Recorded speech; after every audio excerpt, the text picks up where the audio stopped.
Bonjour Maxime. Bonjour Mario. Alors Maxime, on peut peut-être commencer par faire un point sur les marchés.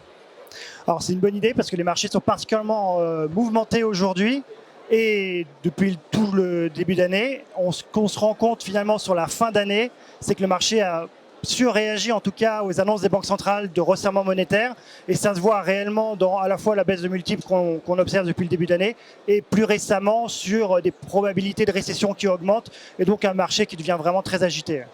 Très bien, merci. Alors, dans ces temps compliqués, comment se comportent les fonds BDL sur l'année 2022? Alors les différents fonds BDL et en particulier nos deux fonds long short, BDL Rempart et BDL Durandal, avaient un positionnement qui anticipait en tout cas un retour de l'inflation depuis fin 2021 et qui s'est vraiment vu dans les statistiques début 2022. Donc notre performance est au rendez-vous, positif sur Rempart et proche de zéro sur le fonds Durandal. Et nous sommes encore positionnés de façon très prudente pour cette fin d'année. Merci. Alors pour 2023 maintenant, selon vous, que faire?